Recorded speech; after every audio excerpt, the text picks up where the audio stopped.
trembles, the story first ripple becomes here. Her hand hovers a silhouette against fractured light. 14 voices clash in discord. Reality splinters as Hydaelyn tears free. The sundering, a fracture etched in starlight. Aetheres shatters into source and shadow. A vote cast in silence. A world's breath held. The first ripple becomes a wave. World, source, and ensuring its shadow. Fractured destruction, light. The Convocation's vote split the source not to spare life, but to erase the 13 reflections entirely. 14 voices, one verdict, existence itself would be unmade. The fractures they carved were not wounds, they were erasures. A world built on mirrored truths became a single, hollow shadow. Why would ancients choose annihilation over balance? The answer lies in what they left unspoken. The Ascians now chase reunion, but over what foundation? A void where reflections once breathed. The vote was not a choice. It was a final breath, exhaled in unison. What do you call a salvation that wipes its own witnesses? The Convocation ruled Amarot from thrones of named power. Emet-Selch's architect's chair, Azem's traveler's seat. Their wills shaped Aetheres, until the source's unraveling demanded a vote. Unanimity was Zodiark's price. Venat and Azem refused. The fracture deepened. What binds a council when the cost of unity is annihilation? 14 voices, one verdict, sever the source. Not to save, but to unmake. The Encyclopedia Erzea notes their silence on the true purpose. Did they fear the Ascians' design, or embrace it? The LP's quests whisper of calculations, of variables only the dead could solve. The Endwalker MSQ reveals their final act-to-chain reaction masked as sacrifice. The sundering was no accident. It was arithmetic. Amarot's architects knew the world's death would outlast its life. Their vote was not a plea, it was a theorem. The world's end, written in numbers only the void could read. The fracture widened, Aetheres fell. And in the ash, a question remains. Who truly wields power, the builder, or the breaker who knows the equation? The Convocation of 14 sat in Amarot's hollow, their thrones etched with the names of their dominions. Emet-Selch, architect of bounds. Azem, traveler of veils. 14 seats, 14 votes. The records state they chose to sever the source to end its decay. But the minutes of their final council, preserved in the Obsidian archives, name no emergency, no plea. No prophecy, only a calculation. Asterisk, the world's entropy exceeds its design. Termination is optimal. Asterisk, they did not debate the cost, they quantified it. The architect's models showed a future where the source's collapse would unravel existence in 7 cycles. The traveler mapped the paths of escape, how some would flee, how most would perish. Yet no voice rose in dissent, no hand fell short. The vote was unanimous, the act was precise. The sundering, as history calls it, was not a failure of foresight. It was a feature of intent. The Convocation did not sacrifice the world. They authored its end as an equation solved, not a crisis averted. The source's severance was not a wound, it was a solution. And in the silence after their decree, the Obsidian archives note a final entry. Asterisk, Azem's chair was empty. Asterisk, the traveler had left Amarot hours prior, their path unknown. Whether to evade the reckoning or to witness, it remains unspoken. What does it mean to govern a world you have already decided must end?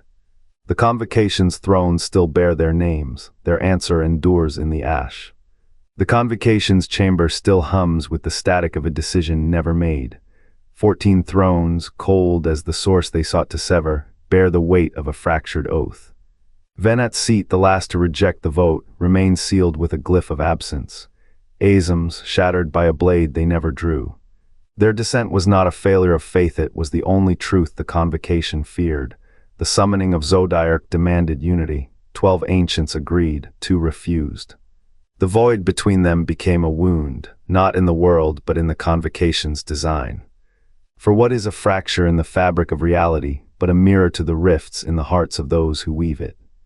The 13 reflections, once anchors of balance, were not sealed. They were unmade, a purge disguised as a sacrifice. The records claim the sundering was a bomb. A necessary severance to spare the world from the source's decay. But the Ascians' hymns tell another tale of erasure. The reflections were not merely lost, their echoes were strangled. Their light, the lifeblood of Aetheres, drained to fuel a hollow reckoning. The Convocation did not vote to save the world. They voted to ensure no part of it would outlive their judgment. Grief etched itself into the stone where Venat and Azem stood. Their silence was a rebellion. The others, bound by their majority, became architects of a death they called salvation.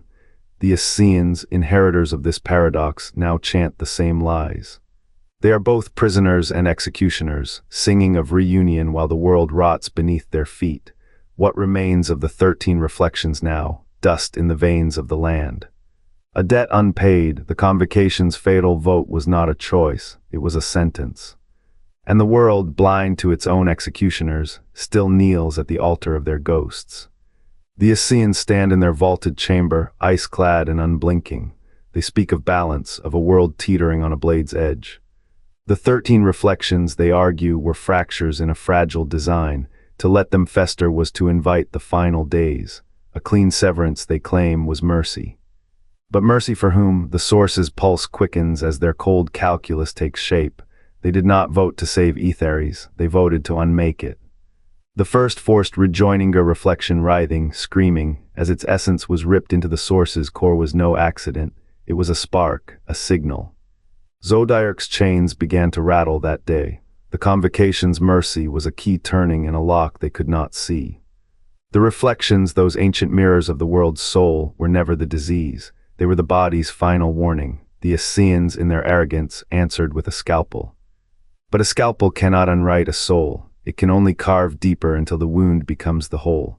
The chamber's air still hums with the weight of their decision. 14 voices, now 14 ghosts, whisper through the cracks of time. And Zodiark, reborn in the source's agony, counts its wings. The world was not saved that day. It was folded into a theorem, a variable to be solved. The final days were never an end. They were the beginning of something far older, far hungrier. But what if the Convocation's ledger was not a covenant but a death warrant? 14 voices, 14 strikes each inked with 1,000 silent worlds. The sundering smoke clings to Aetheres' bones, sweet with a lie. Salvation requires sacrifice. Yet the 13 reflections whispered warnings in star marrow, their echoes fraying to static. The equations they solved did not hunger for balance, they hungered for erasure. And if the final days were the first breath of that hunger, then who has been starving all along? The Convocation of 14 did not sever the source to save the world. They severed it to ensure the world's death was not inevitable. 14 voices, one unspoken pact. The final days would not end. They would pause, a breath held between stars. The Scions now hold the ledger, not a relic, a choice.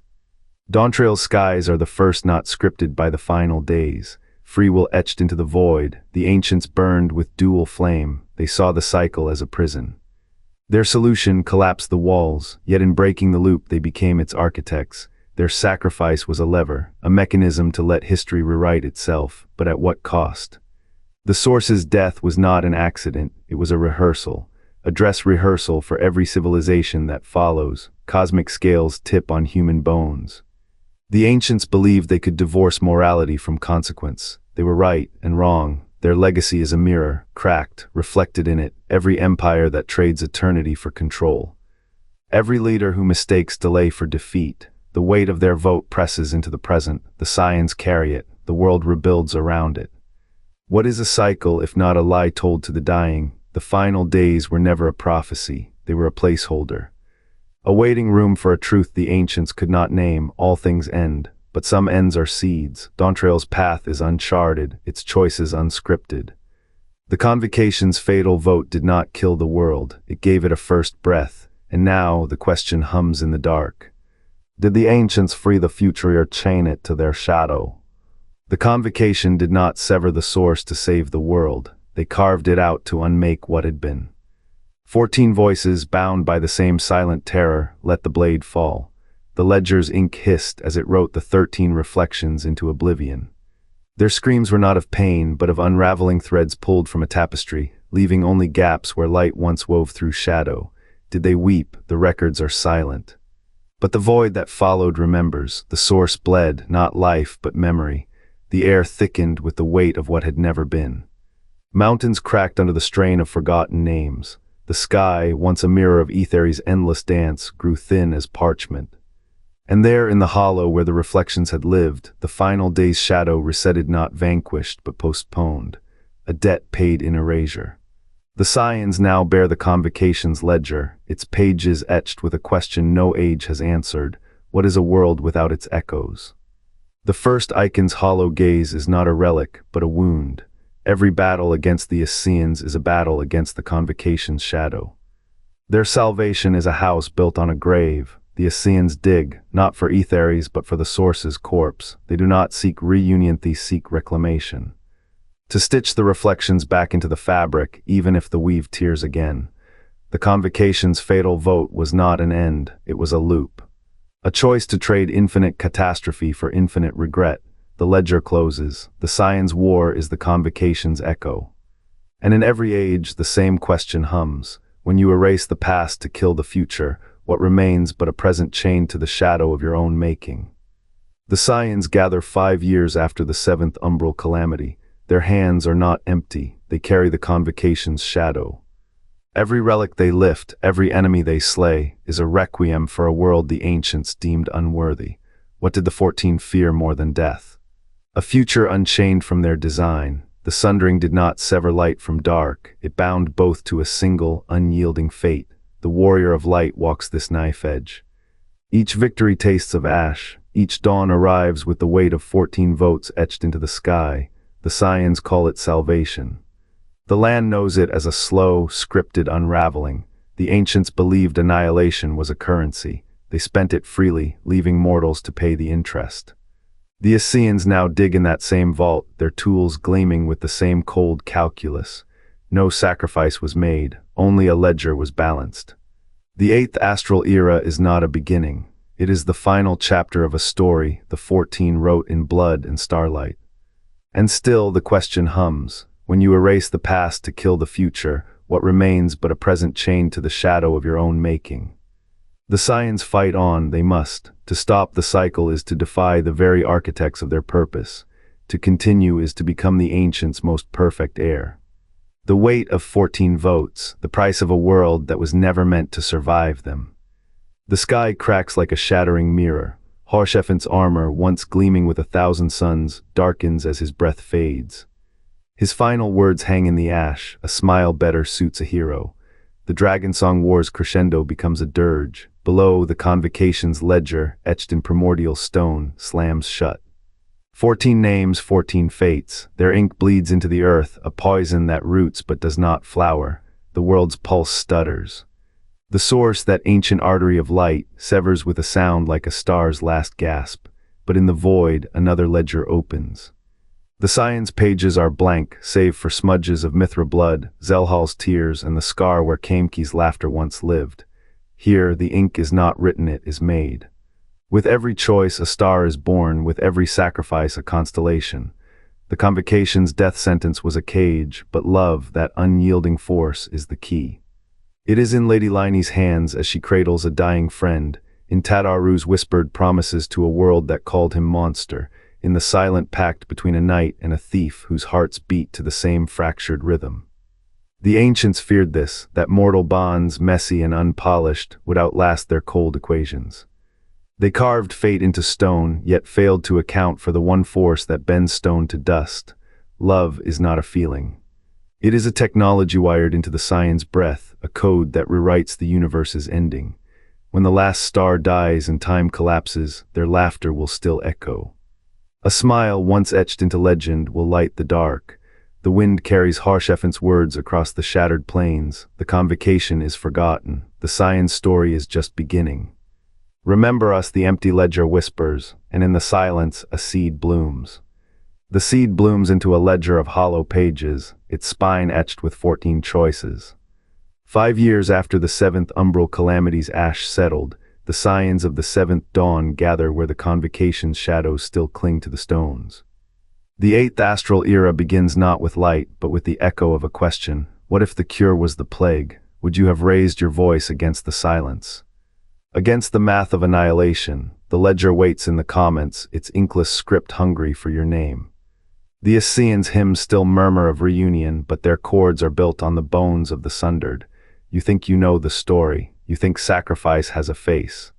The Convocation's vote was a cipher, a door left ajar. Step through it. Write your answer before the next era dawns.